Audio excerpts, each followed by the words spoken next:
نحمده ونصلي ونسلم على سيدنا ومولانا محمد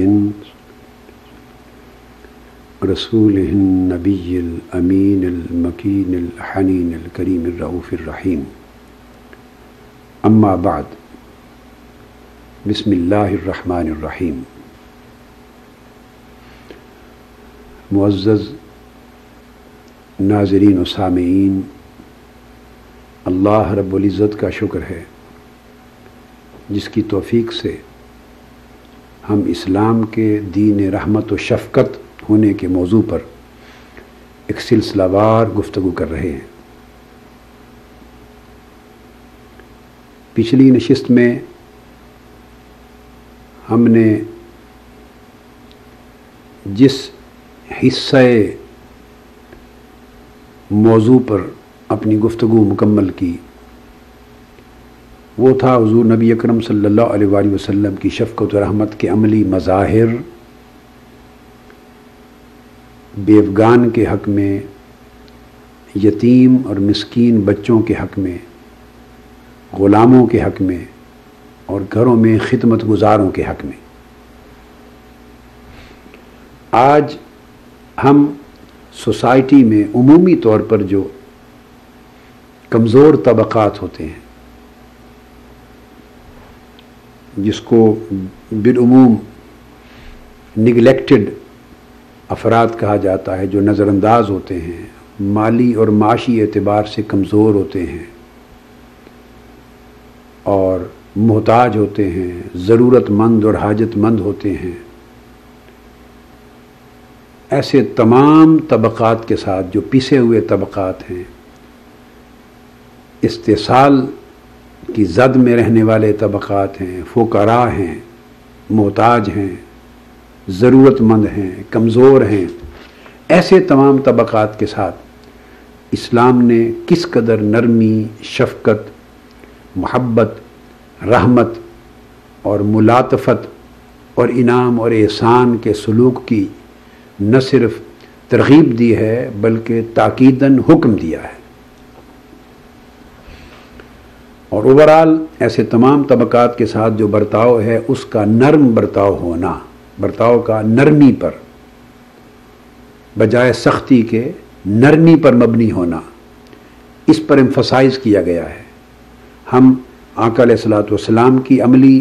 سیرت طیبہ کے مظاہر اور اسلام کے احکام اور تعلیمات جو حضور علیہ السلام نے امت کے لیے دیے، ان کی روشنی میں اس پہلو کا آج مطالعہ کر رہے ہیں۔ حضرت ابو ہریرہ رضی اللہ تعالیٰ عنہ راوی ہیں، فرماتے ہیں سمعت رسول اللہ صلی اللہ تعالیٰ علیہ وآلہ وسلم الصادق المصدوق ابا القاسم صاحب الحجرہ صلی اللہ علیہ وآلہ وسلم یقول، اس طرح آقا علیہ السلام کا نام لیتے ہیں، اسم پاک، فرماتے ہیں میں نے رسول اللہ صلی اللہ علیہ وسلم جو صادق و مصدوق ہیں، ابو القاسم ہیں اور اس حجرہ مبارکہ یعنی گنبد خضرا کے مکی ہیں۔ گنبد خضرا تو آف کورس بعد میں بنا، تو اشارہ جس طرح ہم کرتے ہیں نا، صاحب گنبد خضرا کہتے ہیں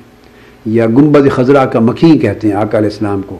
اس وقت حجرہ مبارک تھا صحابہ کرام کے دور میں، تو کہتے ہیں صاحب الحجرہ، اشارہ کر کے اس حجرہ مبارک کے مکی۔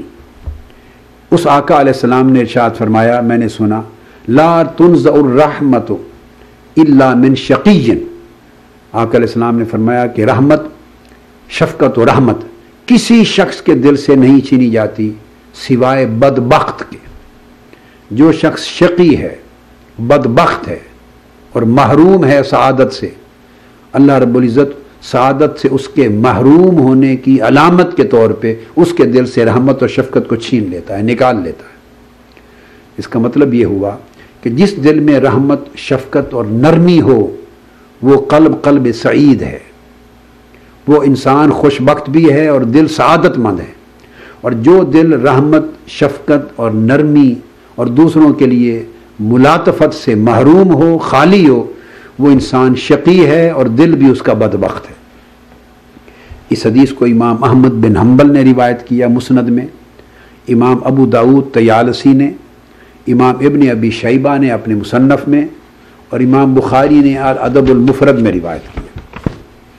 پھر امام ابو داؤد نے اپنی سنن میں یعنی صحیح ستہ میں، اور ترمذی نے جامع میں سند حسن کے ساتھ، اور امام ابن حبان اور امام حاکم نے اس کی سند کو صحیح قرار دیا۔ امام ابو یعلا، امام بغوی اور امام بہقی نے بھی اپنے اپنے طرق سے روایت کیا۔ اسی طرح حضرت جریر بن عبداللہ رضی اللہ تعالیٰ عنہ روایت کرتے ہیں کہ آقا علیہ السلام نے فرمایا من لا یرحم الناس لا یرحمہ اللہ عز وجل، جو شخص لوگوں پر رحمت اور شفقت کے ساتھ پیش نہیں آتا، اللہ تبارک و تعالیٰ اس شخص پر اپنی رحمت نازل نہیں فرماتا، اسے اپنی رحمت سے نہیں نوازتا۔ حضرت ابو ہریرہ رضی اللہ تعالیٰ عنہ، یہ حدیث بھی متفق علیہ ہے اور یہ اگلی حدیث بھی متفق علیہ ہے۔ حضرت ابو ہریرہ جس کے راوی ہیں رضی اللہ تعالیٰ عنہ، آقا علیہ السلام نے فرمایا من لا یرحم لا یرحم، جو شخص رحم نہیں کرتا اس پہ رحم نہیں کیا جاتا۔ تو گویا رحمت کی جزا رحمت ہے، شفقت کا صلہ شفقت ہے، نرمی کا صلہ نرمی ہے۔ جو لوگ اللہ کے بندوں کے ساتھ نرمی سے پیش آئیں گے، اللہ تعالیٰ قیامت کے دن حساب و کتاب کے وقت ان سے نرمی کے ساتھ پیش آئے گا۔ ایک حدیث میں آتا ہے کہ بنی اسرائیل کے زمانہ میں ایک شخص تھا جس کی موت ہوئی، اور آقا علیہ الصلوۃ والسلام نے اس کا حال بیان کیا۔ ارشاد فرمایا کہ وہ شخص مالدار تھا، لوگ اس سے قرضے لیتے تھے، اور اس نے ایک لڑکا رکھا ہوا تھا جو مقررہ میعاد پورے ہونے پر جب وقت آ جاتا قرضے کے لوٹانے کا تو وہ ان کو قرضے کی واپسی اور وصولی کے لیے بھیجا کرتا تھا۔ اس کا معمول یہ تھا کہ جب وہ قرضے کی وصولی کے لیے بھیجتا تو اس شخص کا معمول بچے کو کہتا کہ جو ان کے پاس ہو وہ لے آنا، اور اگر زیادہ کچھ نہ ہو حسب وعدہ جو ان کے اوپر واجب اور ادا بنتا ہے نہ بھی ہو تو سختی نہ کرنا، بغیر سختی کے واپس آ جانا، یعنی قرضے کی وصولی کے معاملے میں نرمی کرنا، سختی نہ کرنا۔ اگر نہیں بھی ان کے پاس موجود جو کہ ہونا چاہیے تھا حسب وعدہ تب بھی کوئی بات نہیں، واپس آ جانا۔ یہ اس کا ایک عمل تھا، مگر حدیث پاک میں حضور اسلام نے فرمایا اور اس کے پاس اعمال اور عبادات اور اعمال صالحہ میں سے کچھ نہیں تھا۔ اس کی ڈیتھ ہو گئی، اللہ رب العزت کے حضور پیش ہوا، اللہ رب العزت نے اسے فرمایا کہ کیا عمل لائے ہو میری بارگاہ میں؟ اس نے کہا میرے پاس کوئی عمل نہیں ہے باری تعالیٰ، میں بالکل تہی دامن ہوں۔ پھر پوچھا کوئی عمل تو بھائی بتاؤ، کچھ عمل نہیں ہے میرے پاس۔ پھر سوال کیا اللہ رب العزت نے بھی کوئی عمل بھی نہیں ہے تمہارے پاس جو آج پیش کر سکو؟ اس نے کہا عمل تو کوئی نہیں، ایک یہ میرا معمول تھا جو میں نے بیان کر دیا ہے کہ قرضے لوگ مجھ سے لے جاتے تھے، جب ان کی وصولی کا وقت آتا تو ان کی وصولی کے معاملے میں ان سے نرمی کرتا تھا، سختی نہیں کرتا تھا۔ جس بچے کو وصولی کے لیے بھیجتا اسے ہدایت کرتا تھا، اور میں نے زندگی بھر کسی قرض خواہ سے قرضے کی وصولی کے وقت حساب کرتے ہوئے نرمی کی یا سختی نہیں کی۔ اللہ رب العزت نے فرمایا ملائکہ کو لے جاؤ اسے جنت میں ڈال دو، اور ارشاد فرمایا کہ جب یہ بندہ ہو کر لوگوں کے ساتھ اپنا معاملہ کرنے اور اپنا حساب کتاب کرنے میں، قرضے کی وصولی میں نرمی کرتا تھا، سختی نہیں کرتا تھا، تو میں رب ہو کر اس کے معاملے میں اس کے ساتھ سختی کیسے کروں؟ میں بھی نرمی کرتا ہوں، اس کو معاف کر دیا۔ آقا علیہ السلام نے لوگوں سے نرمی کرنے، نرمی کے ساتھ پیش آنے، شفقت کے ساتھ پیش آنے، عفو درگزر کے ساتھ پیش آنے، سختی کا رویہ اختیار نہ کرنے، اس عمل کی اتنی بڑی فضیلت اور اتنی بڑی سعادت اور آخرت میں اس کا اتنا بڑا اجر عطا بیان کیا۔ یہی بات یہاں بیان کی گئی ہے۔ ام المومنین حضرت عائشہ صدیقہ رضی اللہ تعالی عنہا آپ فرماتی ہیں کہ حضور علیہ الصلوۃ والسلام نے فرمایا ان اللہ یحب الرفق فی الامر کلہ، یہ حدیث متفق علیہ ہے۔ امام بخاری نے بھی اسے کتاب الادب میں روایت کیا، باب الرفق فی الامر کلہ، اور امام مسلم نے بھی اسے کتاب السلام میں روایت کیا، باب النہی عن ابتداء اہل الکتاب بالسلام۔ فرماتی ہیں کہ اللہ تبارک حضور علیہ السلام نے فرمایا کہ اللہ تبارک و تعالیٰ کو نرمی سے پیار ہے، اللہ تعالیٰ کو نرمی سے محبت ہے، اور اس لیے وہ چاہتا ہے کہ ہر معاملے میں نرمی اختیار کی جائے۔ کوئی بھی معاملہ ہو، کوئی عمل ہو، کوئی فعل ہو، کوئی امر ہو، اسے نرمی کے ساتھ انجام دینا اللہ تعالیٰ کو پیارا لگتا ہے، کیونکہ اسے نرمی سے محبت ہے۔ اسی طرح حضرت جریر بن عبداللہ رضی اللہ تعالیٰ عنہ روایت کرتے ہیں، قال سمعت رسول اللہ صلی اللہ علیہ وسلم یقول من یحرم الرفق یحرم الخیر، جس شخص کو نرمی سے، شفقت سے، نرمی سے محروم کر دیا گیا، سمجھو کہ اللہ کی بارگاہ سے وہ کلیتاً ہر خیر، نیکی اور بلائی سے محروم کر دیا گیا۔ یہ حدیث امام مسلم نے روایت کی، حدیث صحیح ہے،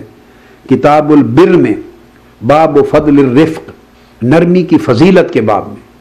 کہ آقا علیہ السلام فرماتے ہیں کہ ساری خیر، ساری بلائی، ساری نیکی کسی بھی کام کو نرمی کے ساتھ انجام دینے میں مضمر ہے۔ اور جس شخص کو اللہ تعالیٰ نے نرمی کی توفیق نہیں دی اور نرم سلوک کرنے سے جو محروم کر دیا گیا ہے، دہشت گردانہ سلوک کرتا ہے، جس کا عمل اور سلوک اور معاملہ خواہ وہ تبلیغ دین اور نفاذ دین سے متعلق کی کیوں نہ ہو، جبر پر مبنی ہے، بربریت پر مبنی ہے، تشدد پر مبنی ہے، اور نرمی اور ملاطفت اور شفقت اور رحمت پر مبنی نہیں، سمجھو اس کے پاس اللہ نے کوئی نیکی نہیں چھوڑی، وہ ہر بھلائی سے محروم ہے، ہر خیر سے محروم ہے۔ اس لیے آقا علیہ الصلوۃ والسلام نے یہ بھی فرمایا، ان الرفق لا یکون فی شیء الا زانہ ولا ینزع من شیء الا شانہ۔ اسے بھی امام مسلم نے روایت کیا ہے، کتاب البر باب فضل الرفق میں۔ ارشاد فرمایا آقا علیہ الصلوۃ والسلام نے کہ رفق ایک ایسی نعمت ہے، ایک ایسی قدر و منزلت اور عظیم قدر و قیمت والی چیز ہے کہ جس شے میں، جس معاملے میں، جس عمل میں رفق اور نرمی ہوگی، اللہ اسی شے کی قدر و قیمت، وزن اور اہمیت بڑھا دے گا، اس کا اجر بڑھا دے گا، اللہ کی بارگاہ میں اس کی قدر و منزلت بڑھ جائے گی، اس کا درجہ بلند ہو جائے گا۔ اور جس شے سے اور جس عمل سے، خواہ وہ کتنا بھی نیکی کا عمل ہو، اسلام کے نفاذ کا، اسلام کی دعوت کا، اسلام کی تبلیغ کا، جو عنوان چاہے دے لے، کوئی عمل ہو، لا ينزع من شیء الا شانہ، جس شے سے بھی نیکی، نرمی، شفقت اور ملاطفت نکل جائے گی، وہ شے اپنی قدر و منزلت میں گر جائے گی، ذلیل ہو جائے گی، گھٹیا ہو جائے گی۔ یہ قاعدہ اور کلیہ بیان کر دیا گیا۔ ام المومنین حضرت عائشہ صدیقہ رضی اللہ تعالی عنہا نے یہ بھی فرمایا کہ آقا علیہ الصلوۃ والسلام نے فرمایا کہ اللہ تعالیٰ ان اللہ رفیق یحب الرفق،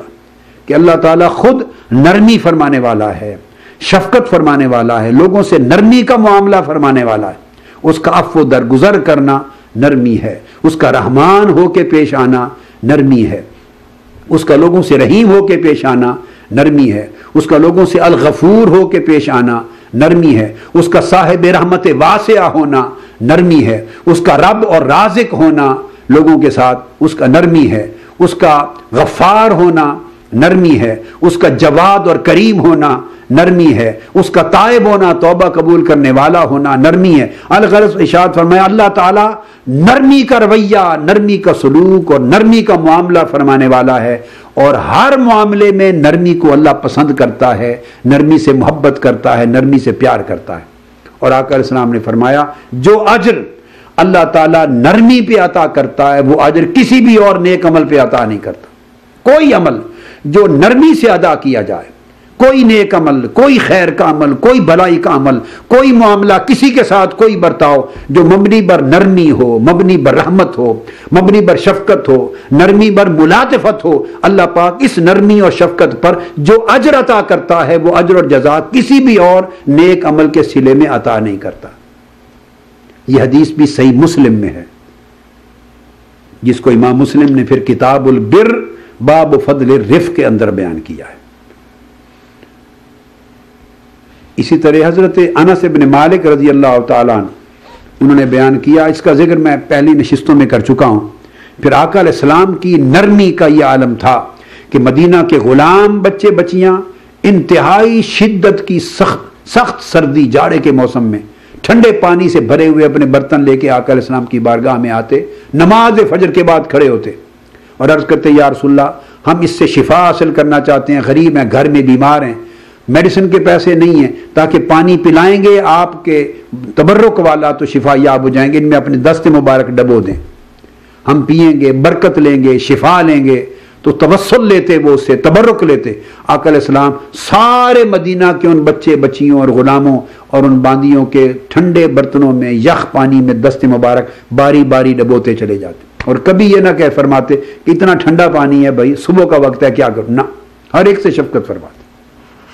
اور اسی طرح جو حدیث میں آیا ہے بخاری مسلم میں، ایک باندی خاتون تھی جو دماغی مریضہ تھی، آقا علیہ السلام کی بارگاہ میں آ جاتی، ہاتھ پکڑ لیتی، پکڑ کے لے جاتی اور فرماتی میرے یہ کام ہیں اور میری دیکھ بھال کفالت کرنے والا، کاموں کی انجام دہی کرنے والا کوئی نہیں. آقا علیہ السلام جب وہ بلاتی پکڑ کے لے جاتی، ساتھ چلے جاتے، اس کے سارے کام کر کے آتے. یہ آپ کا رویہ نرمی پر مبنی تھا، شفقت پر، رحمت پر، ملاطفت پر. اسی طرح آقا علیہ السلام نے صحابہ کرام کو حکم دیا نماز پڑھانی ہے تو اس میں بھی نرمی ہے، امامت کرانی ہے اس میں نرمی ہے، دعوت و تبلیغ دینی ہے اس میں نرمی ہے. آقا علیہ السلام نے فرمایا کہ یاد رکھو، حضرت ابو مسعود انصاری رضی اللہ تعالیٰ عنہ راوی ہیں، حدیث متفق علیہ ہے، فرمایا قال رسول اللہ صلی اللہ علیہ وسلم ایھا الناس ان منکم منفرین فایکم اما الناس فلیوجز فإن من ورائه الکبیر والصغیر وذا الحاجہ. آقا علیہ السلام نے فرمایا کہ تم میں سے کچھ لوگوں کو متنفر کرنے والے ہیں، دین سے بگانے والے ہیں اپنے سخت رویے اور سخت طور طریقے اور سخت عادات اور معمولات کی وجہ سے. فرمایا خبردار، تم میں سے جس شخص کو امامت کرنے کا موقع نصیب ہو وہ امامت کرے تو اسے چاہیے کہ نماز کو مختصر کیا کرے، رکعتوں اور قیام کو چھوٹا کیا کرے، چونکہ تمہارے پیچھے جب نماز پڑھاتے ہو تمہارے پیچھے کبیر بوڑھی عمر کے لوگ، بوڑھے بھی کھڑے ہوتے ہیں، ضعیف اور کمزور بھی کھڑے ہوتے ہیں، اور حاجت مند ضرورت مند بھی کھڑے ہوتے ہیں جنہیں فوری نماز سے فارغ ہو کر اپنا کوئی کام کرنا ہے، وہاں جانا ہے. لہٰذا ساروں کا خیال رکھتے ہوئے ان پر نرمی کیا کرو، نماز اور اس کے قیام کو مختصر کیا کرو. ابو ہریرہ رضی اللہ تعالیٰ عنہ سے بھی یہی بات مروی ہے، یہ بھی بخاری مسلم میں ہے متفق علیہ. آقا علیہ السلام نے فرمایا اذا اما احدکم الناس فلیخفف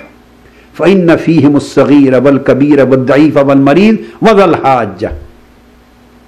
فإذا صلی وحدہ فلیصلی کیف شاء. آقا علیہ السلام نے فرمایا جب تم باجماعت نماز پڑھاؤ اور امامت کرو تو فلیخفف، نماز کو مختصر کیا کرو،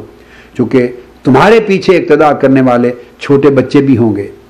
ضعیف بھی ہوں گے، بوڑھے بھی ہوں گے، کمزور بھی ہوں گے، مریض بھی ہوں گے، اور کئی حاجت مند بھی ہوں گے جنہوں نے نماز سے فارغ اور کسی کام کے لیے جانا ہے. لہٰذا مختصر کرو، سب کا خیال رکھو. اور جب تنہا نماز پڑھ رہے ہو اکیلے فلیصلی کیف شاء، پھر وہ شخص جتنی چاہے لمبی قرات کرے، جتنا لمبا چاہے قیام کرے ساری رات کا، جو اس کا جسمانی طاقت اجازت دیتی ہے. مگر جب جماعت کراؤ تو کمزوروں کا خیال رکھو اور نرمی سے کراؤ.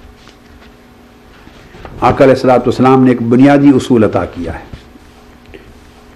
اسی طرح حضور علیہ السلام نے سوسائٹی کے وہ لوگ جو پسماندہ ہیں، مالی اعتبار سے نگلیکٹڈ ہیں، کمزور ہیں، ڈپریسڈ کلاسز ہیں،